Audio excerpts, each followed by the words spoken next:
Bonjour, je suis Olivier Clémence et tu écoutes Réussir mon e-commerce. Réussir mon e-commerce, c'est un podcast qui a pour mission d'aider les nouveaux e-commerçants et ceux qui sont déjà lancés à créer une entreprise rentable et bienveillante. Parce que je suis convaincu que ce sont les entreprises, quelle que soit leur taille, qui ont le pouvoir d'améliorer le monde dans lequel nous vivons. Dans ce podcast, je te partage des conseils, des astuces, des idées et des retours d'expérience pour t'aider à développer ton entreprise de manière respectueuse et élégante. Allez, c'est parti pour un nouvel épisode.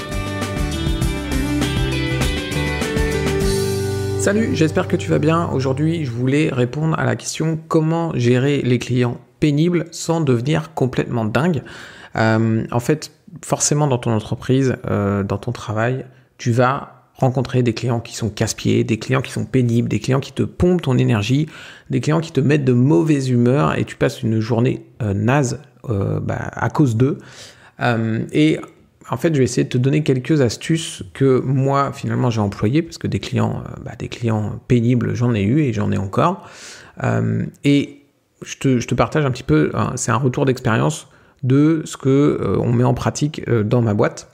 Alors, la première chose déjà, c'est de prendre conscience qu'un client qui arrive avec un message un peu agressif, un message pas cool, etc., c'est pas forcément le client pénible que tu n'as pas envie d'avoir.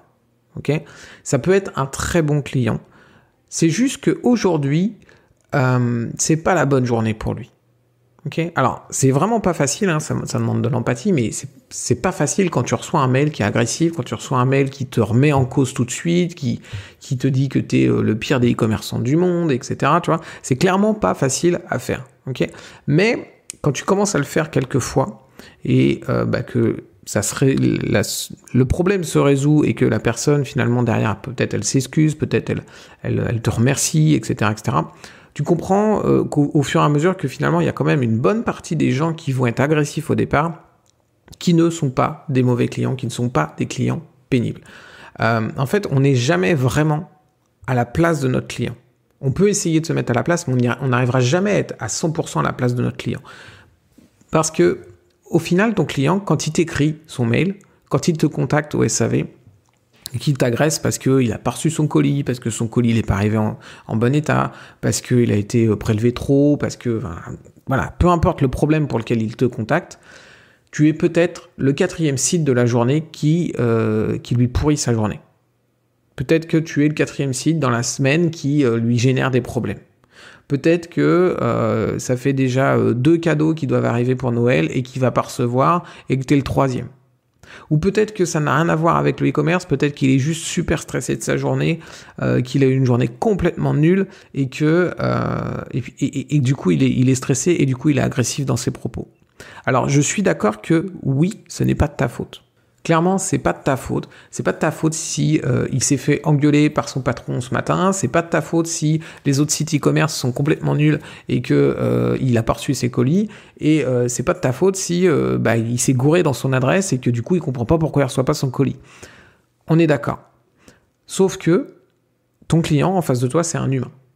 Et un humain, ça gère pas toujours très bien ses émotions, c'est le propre de l'humain, et je pense que tu peux facilement regarder parfois toi comment tu réagis, en tout cas moi c'est sûr, je m'en cache pas et je pense qu'on est tous comme ça.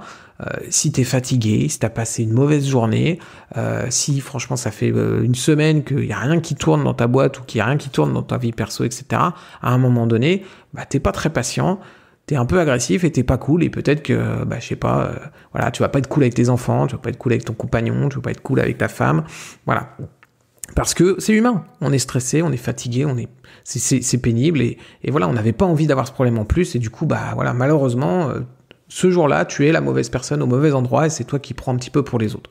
C'est pas cool, c'est pas très juste pour toi, mais pour autant, c'est humain de la part de ton client et finalement, je t'invite à prendre ça comme une occasion d'éclairer sa journée. Dis-toi que, ok, il arrive agressif, son premier mail est agressif, te dis pas, ah voilà, super, le client pénible qui va me saouler, il va me faire perdre mon temps, etc. Dis-toi, ok, peut-être que cette personne-là, elle est en galère en ce moment, qu'est-ce que je peux faire pour que sa journée soit carrément plus cool ? Ce que tu peux faire, c'est évidemment résoudre le problème qu'il a rencontré avec ton site e-commerce du mieux possible et d'être super cool et d'être super sympa, etc. Tu vois ? Ce que ça peut faire au final de faire ça, c'est que tu peux te générer un client ultra fidèle. Pourquoi ? Parce que quand ça fait une journée, une semaine, que tu n'as que des galères, que tout est relou, tout est pénible, et que tu as une personne qui te rend service, qui est super cool, qui est sympa, qui te résout ton problème facilement, etc., et qui fait vraiment tout pour que ce soit cool pour toi, cette personne, tu t'en rappelles. Cette personne, ce site internet, tu vas t'en rappeler. Et tu vas te rappeler que chez lui, même si tu as des journées de galère, ça se passe bien chez lui. Donc, je t'invite à réfléchir à ça quand tu as un client qui arrive agressif. Dis-toi que même si c'est pas de ta faute, eh bien, tu peux quand même essayer de prendre un petit peu de sa galère et la transformer en quelque chose de chouette parce que peut-être qu'il passe juste une très mauvaise journée, ton client, aujourd'hui, et que tu peux être la personne qui va lui éclairer sa journée. Donc ça, c'était le premier conseil. Deuxième conseil, c'est beaucoup plus factuel, c'est d'avoir des phrases toutes prêtes. Alors, évidemment, peut-être que tu en as déjà, peut-être que ça paraît évident. On va souvent préparer des phrases toutes prêtes pour finalement gagner du temps, mais ça n'a pas que cet intérêt-là. Alors déjà, dans les outils que tu peux utiliser pour les phrases toutes prêtes, en tout cas, nous, ce qu'on utilise dans la boîte, c'est Zendesk. Zendesk, c'est vraiment très cool pour le SAV, etc. Et tu as ce qu'ils appellent des macros, et les macros, en gros, tu vas cliquer dessus, et boum, ça va te mettre tout ton message bien préparé, etc., que tu aurais préparé à l'avance, donc c'est vachement pratique. Tu as un autre outil qui s'appelle Atext, ça s'écrit A-T-E-X-T. C'est un logiciel que tu vas mettre, fonctionne sur Windows, je ne sais pas s'il fonctionne sur Mac. Et en fait, tu vas tout simplement pouvoir taper des raccourcis clavier qui vont t'écrire tout ce que tu veux derrière. Donc c'est vachement pratique, ça te fait aussi gagner vachement de temps. Donc évidemment, les textes tout prêts, ça te fait gagner du temps, mais qu'est-ce que ça va te permettre de faire par rapport aux clients qui sont mécontents ? Ça va te permettre de toujours être droit, de pas avoir tendance à surréagir par rapport aux messages que tu reçois. Ça va te permettre aussi d'ignorer les phrases agressives, parce que évidemment, dans les textes que tu auras déjà préparés, il n'y a pas de réponse aux phrases agressives. Tu ne prépares pas tes textes pour des phrases agressives. Donc là, tu vas juste te focaliser sur le problème de ton client et non pas sur son agressivité, sur sa façon de te parler, etc. Tu vas juste te focaliser sur le problème. Donc ça va déjà un peu te désamorcer, parce que tu sais, tu connais sûrement ce truc-là, c'est que quelqu'un qui est agressif en face de toi, pour désamorcer cette agressivité, il suffit de pas y répondre. Parce qu'à un moment donné, si tu t'énerves face à un mur, tu sens bien qu'à un moment donné, tu utilises ton énergie pour rien, parce que le mur, il répond pas, tu vois. Donc si t'as pas de réponse à une agressivité, elle sert à rien, ton agressivité. Donc avoir des phrases toutes prêtes, ça permet de désamorcer aussi cette agressivité, parce que tu vas te focaliser uniquement sur le problème et pas sur l'agressivité de ton client. Ce qui est cool aussi avec les phrases toutes prêtes, c'est que ça va te permettre de gagner du temps, c'est ce que je te disais, mais le fait de gagner du temps va te permettre aussi de passer moins de temps sur ce problème. Parce que ce qui nous prend la tête, c'est de devoir faire une réponse, de lire sa question, de passer 5 minutes à lire sa question, 5 minutes à faire la réponse, machin, etc. Tu vois, tout ça, ça nous prend la tête. Alors que si finalement, en 30 secondes, tu as réglé le problème, hop, tu passes à autre chose et c'est bon, ça t'a pas pourri ta journée. Donc, c'est vachement bien aussi pour ça d'avoir des réponses toutes faites, parce que tu vas pas te prendre la tête 1000 ans avec ce problème, tu réponds et puis t'attends sa réponse derrière qui sera peut-être plus agressive et du coup on retourne sur un SAV tout à fait classique. Troisième chose que tu peux faire, c'est rembourser et mesurer. Je te disais juste avant que les clients qui arrivent et qui sont agressifs sont pas forcément tous des clients pénibles, ils ont peut-être passé une mauvaise journée, mais bon, si tu vois qu'au bout de 1, 2, 3 mails, la personne, t'arrives pas à désamorcer l'agressivité, elle a définitivement décidé de te prendre la tête, de te pourrir la journée, et c'est le client pénible, tu vois, eh bien, gagne ton temps. Ton temps vaut mieux, tu peux beaucoup mieux dépenser ton temps à faire des choses à faire avancer ton business, plutôt que de traiter avec lui. Donc, rembourse-le, et tu mesures. Tu mesures tout simplement si les remboursements ils augmentent trop en faisant ça. Si tu rembourses facilement, est-ce que tes remboursements vont augmenter beaucoup trop, et repère ceux qui demandent souvent des remboursements. Okay, et à un moment donné, ceux-là, tu n'acceptes plus les remboursements. Peut-être tu vas te prendre la tête avec eux, en effet, mais tu n'acceptes plus les remboursements. Mais ce qui va se passer, c'est qu'en fait, évidemment, tu auras des clients qui sont vraiment pénibles. Pas ceux qui passent une mauvaise journée, ceux qui sont de base pénibles, je sais pas, dans la vie, leur truc, c'est d'être pénible. Eh bien, en fait, ces clients-là, il y en aura forcément qui vont commander chez toi. Mais peut-être qu'ils vont commander une fois, peut-être 2 fois dans l'année, maximum. Et s'ils sont vraiment pénibles et qu'ils te font perdre du temps, rembourse-les. Et voilà, problème résolu. Et si tu vois qu'ils continuent à commander chez toi et à être pénibles, à un moment donné, Peut-être que tu peux les bloquer, peut-être que tu peux bloquer leur adresse mail, peut-être que tu peux, compliquer les choses pour qu'ils commandent chez toi. C'est ce que fait exactement Amazon. Amazon, en fait, si tu commandes chez eux, et que tu demandes, tu dis voilà, bah, mon produit, il est pas top, machin, etc. Ils vont même pas te poser de questions, tu vas avoir un remboursement. Parfois, t'as même pas à renvoyer le produit, il n'y a pas de prise de tête, voilà. Ok, le produit, il vous plaît pas, il n'y a pas de problème, on vous rembourse. Mais ils ont des stats derrière. Et ils vérifient ça. C'est-à-dire que si tu deviens un client qui fait non, il faut que je rembourse, machin, il faut me rembourser, etc. Je suis pas content, etc. Si ça commence à être un peu trop souvent, tu vois, ça va plus marcher comme ça. C'est-à-dire que tu ne vas plus avoir le remboursement aussi facilement.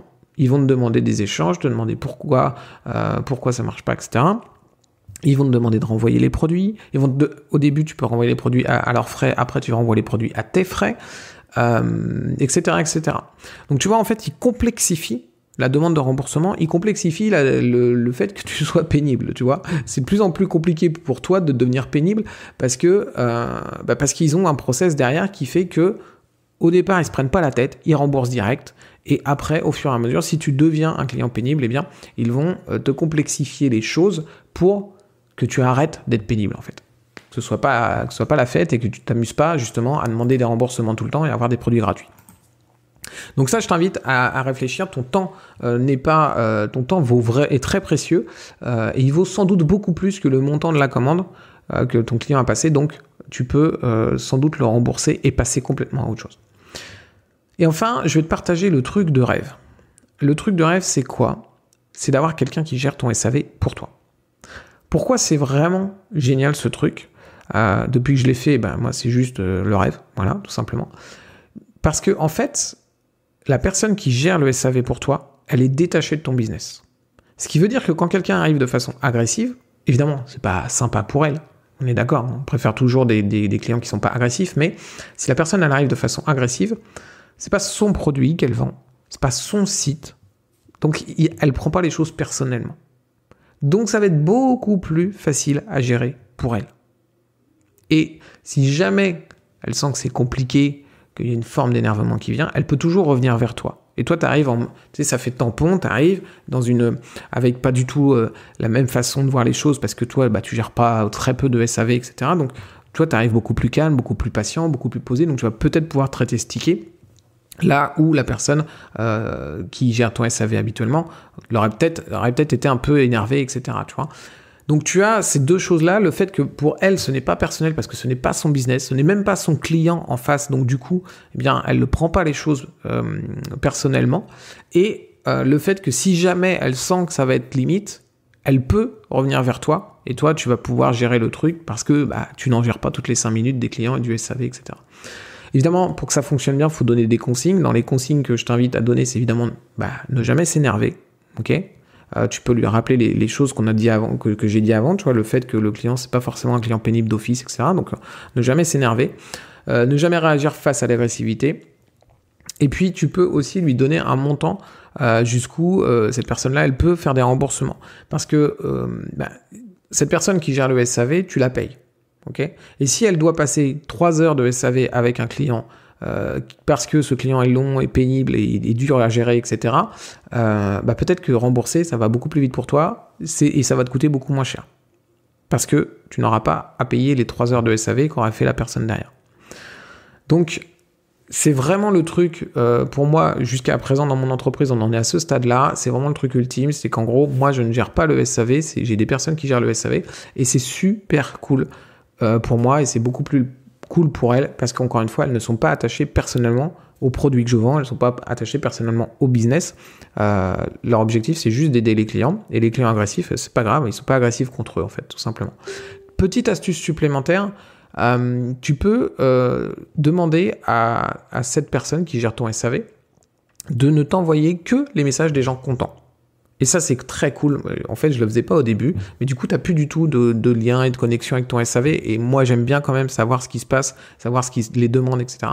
Et du coup, j'ai demandé à ce qu'elle m'envoie que les messages des gens contents, les gens qui me félicitent, les gens qui nous remercient, les gens qui sont qu'on a vraiment aidé, on a vraiment fait un game changer dans leur business, etc., etc. Tout ça, je lui ai demandé de me l'envoyer parce que c'est une dose de bonheur. Il faut la prendre, toi, c'est super cool. Et puis, tu peux aussi lui dire, ok, si tu vois qu'il y a de plus en plus de personnes mécontentes ou tu vois qu'il y a un mécontentement sur un produit en particulier qui vient assez souvent, là, tu m'alertes pour qu'on fasse quelque chose parce que évidemment, c'est un baromètre quand même à prendre en compte pour faire évoluer tes produits, évoluer ton catalogue, etc. Par contre, le client pénible qui se plaint, qui est là pour te brailler dessus et qui finalement a aucune raison de te brailler dessus et qui est pénible à gérer, etc., je ne veux pas en entendre parler. C'est pas mon problème, finalement, c'est le tien, mais encore une fois, c'est beaucoup moins un problème pour toi parce que c'est pas personnel. Voilà, écoute, j'espère que ces 4 astuces, c'est vraiment des astuces que nous, on met en place dans la boîte et j'espère que ça va t'aider, toi, à gérer ton SAV et que ça te permettra de passer des journées plus cool et d'aider aussi un maximum de tes clients. Je te dis à très vite pour un prochain épisode. Ciao!